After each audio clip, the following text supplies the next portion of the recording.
السلام علیکم، میں ون ٹی وی کے ساتھ میں ہوں سعد اکرم اور میں ہوں علی شواسی. شامل کریں گے نیوز ہیڈ لائنز.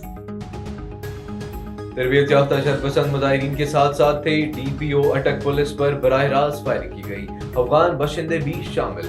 پولیس کی وردیاں، آنسو گیس اور خطرناک کیمیکل برآمد. گرفتار 1100 افراد کی کوئی شناخت نہیں ملی.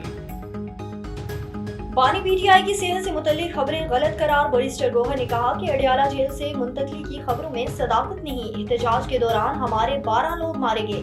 بانی نے معاملہ پارلیمنٹ میں اٹھانے کی ہدایت کر دی. 190 ملین پاؤنڈ ریفرنس ملزمان نے سوال ناموں پر جواب داخل نہیں کرائے.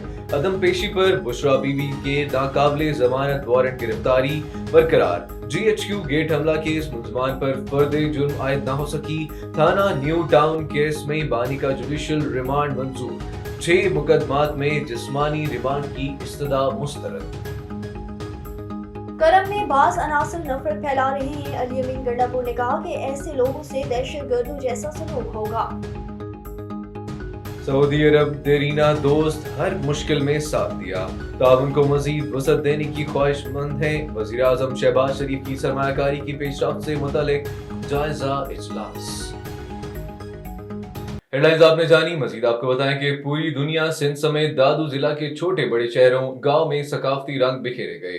ثقافتی ریلیاں دادو شہر کے مختلف روڈوں سے لے کر سندھی لوک گیتوں پر نوجوانوں کے رقص کرتی ہوئی دادو عوامی فورم کے رہنما شہید شاہ جہاں پاک سعید دادو شہر کے مین چوک سے ہو کر سندھ دریا موروں کی طرف گئی، جہاں پر سندھو دریا کو بیٹا دینے کے لیے اور سندھو دریا کے 6 کنال نکالنا نامنظور کے نعرے لگائے گئے. Pakistan Musawat media council register کا دبئی ریسٹورینٹ کوٹلی لوہارا میں اجلاس منعقد ہوا، جس میں صحافی برادری کی کثیر تعداد نے شرکت کی. دبئی ریسٹورینٹ کوٹلی لوہارا میں زیر صدارت اجلاس chairman international press club Sialkot register senior مرکزی vice chairman Pakistan Musawat media council register Chaudhry Asif Jat منعقد ہوا. اجلاس کا باقاعدہ آغاز تلاوت کلام پاک سے ہوا. اجلاس میں متفقہ طور پر پنجاب کی باڈی کا اعلان کیا گیا اور 9 منتخب عہدیداران کو مبارکباد پیش کی گئی.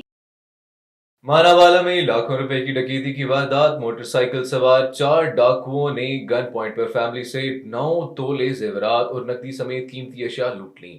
لاہور سے کار سوار فیملی اپنے عزیز رشتہ دار کی وفات پر فاتحہ خوانے کے لیے آئے تھے کہ گاؤں نورے وی جھگیاں کے قریب 4 موٹر سائیکل سوار آتشین اسلحہ سے لے کر ڈاکو نے روک لیا. ڈاکو لاکھوں روپے مالیت کا 9 تولے سونا، موبائل فون اور نقدی لوٹ کر فرار ہونے میں کامیاب ہو گئے. ماناوالا پولیس نے احمد خان کی مدعیت میں واردات کا مقدمہ درج کر لیا.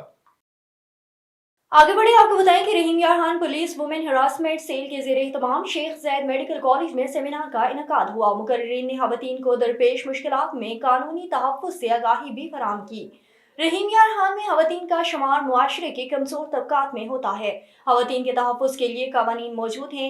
اینٹی وومن ہراسمنٹ سیل بطور ورچوئل پولیس اسٹیشن کے طور پر کام کر رہا ہے. پولیس خواتین کے تحفظ کے لیے بھرپور کارروائیاں عمل میں لا رہی ہیں. خواتین کسی بھی ناگہانی صورتحال میں پولیس ایمرجنسی پکار 15 پر کال کر کے چند منٹ میں مدد حاصل کر سکتی ہیں. نیوز ٹوڈے سے فی الوقت کے لیے اتنا ہی. مزید نیوز اور اپڈیٹس کے لیے دیکھتے رہیے A1 T V. A1 T V, سب پہ نظر، اندر کی خبر.